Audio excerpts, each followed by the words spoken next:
Haruki Murakami's The Second Bakery Attack, Part 4. Without a word, she opened the glove compartment and pulled out a roll of cloth back tape. Holding this, she stepped out of the car. I got out on my side. Kneeling at the front end, she tore off a length of tape and covered the numbers of the license plate. Then she went around to the back, and I did the same. There was a practiced efficiency to her movements. I stood on the curb staring at her. "We're going to take that McDonald's," she said, as coolly as if she were announcing what we would have for dinner. "McDonald's is not a bakery," I pointed out to her. "It's like a bakery," she said. "Sometimes you have to compromise. Let's go."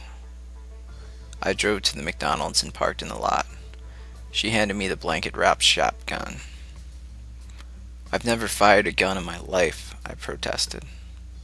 "You don't have to fire it. Just hold it, okay? Do as I say, we walk right in, and as soon as they say, 'Welcome to McDonald's,' we slip on our masks. Got that?" "Sure, but..."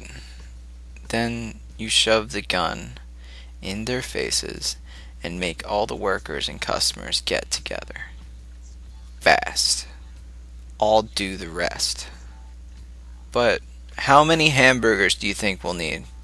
30? "I guess so," with a sigh.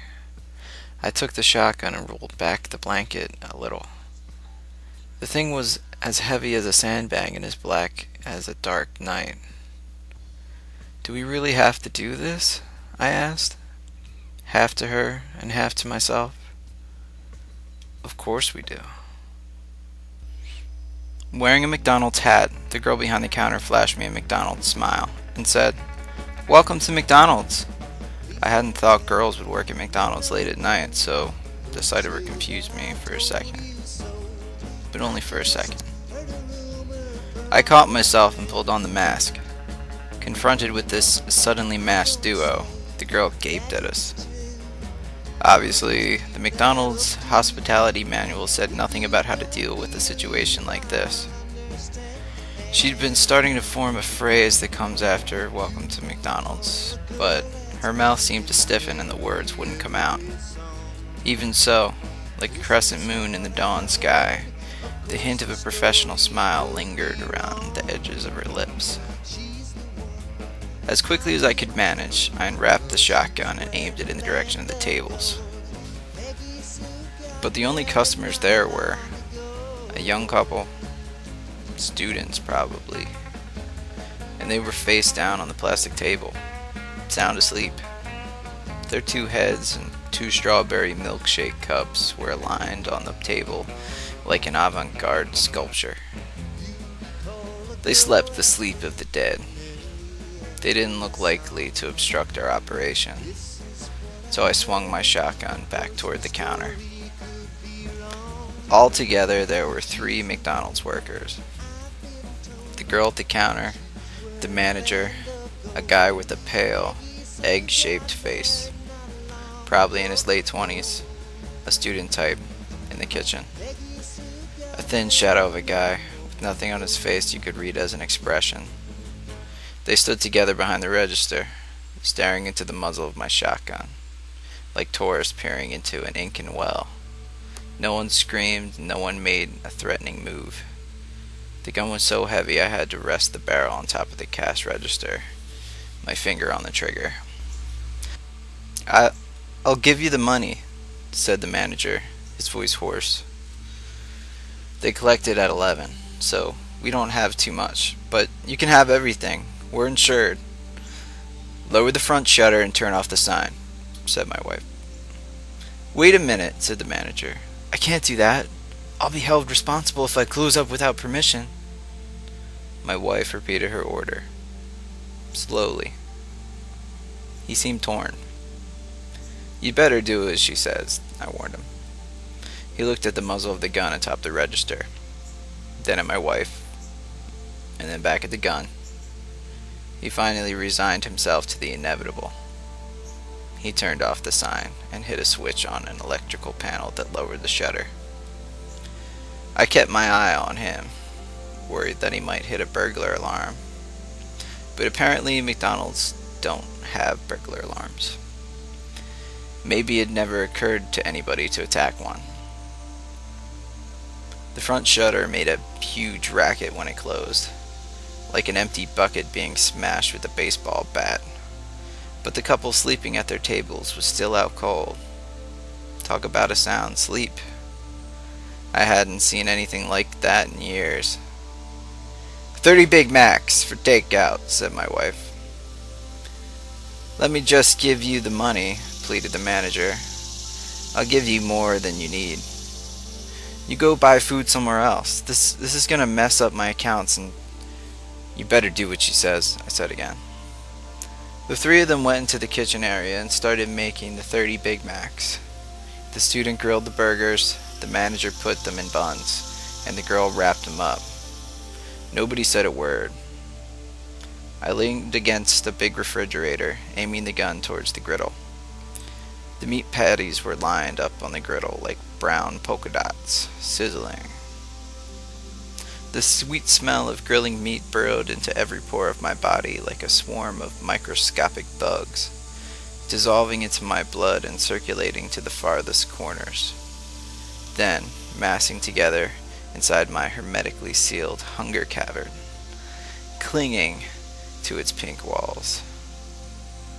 A pile of white wrapped burgers was growing nearby. I wanted to grab and tear into them, but I could not be certain that such an act would be consistent with our objective. I had to wait. In the hot kitchen area, I started sweating under my ski mask. The McDonald's people sneaked glances at the muzzle of the shotgun. I scratched my ears with my little finger of my left hand. My ears always get itchy when I'm nervous.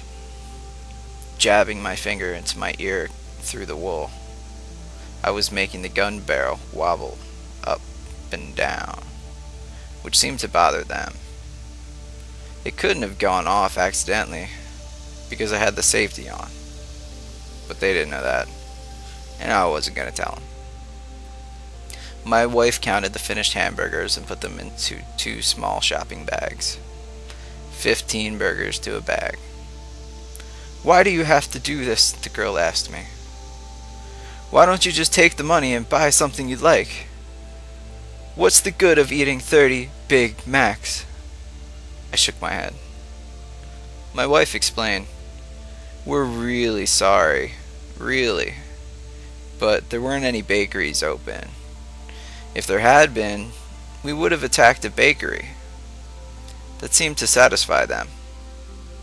At least they didn't ask any more questions. Then my wife ordered 2 large Cokes from the girl and paid for them. We're stealing the bread, nothing else, she said.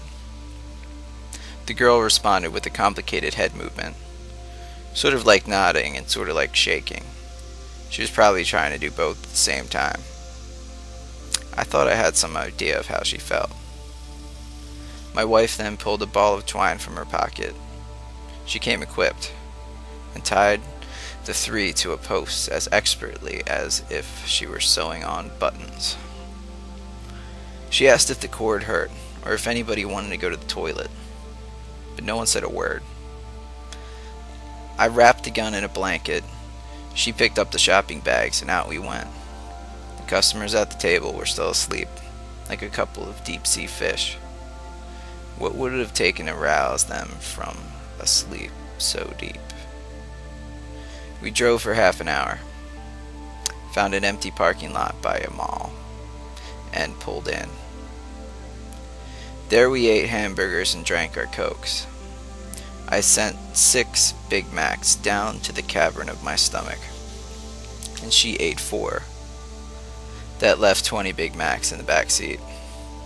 Our hunger, that hunger that it felt as if it could go on forever, vanished as the dawn was breaking. The first light of the sun dyed the building's filthy walls purple and made a giant Sony Beta ad tower glow with painful intensity. Soon the whine of the highway truck tires was joined by the chirping of birds. The American Armed Forces radio was playing cowboy music. We shared a cigarette. Afterwards, she rested her head on my shoulders. Still, was it really necessary for us to do this? I asked. Of course it was, with one deep sigh. She fell asleep against me. She felt as soft and as light as a kitten. Alone now, I leaned under the edge of my boat and looked down into the bottom of the sea. The volcano was gone. The water's calm surface reflected the blue of the sky. Little waves, like silk pajamas, fluttering in the breeze, lapped against the side of the boat. There was nothing else. I stretched out in the bottom of the boat and closed my eyes, waiting for the rising tide to carry me where I belonged.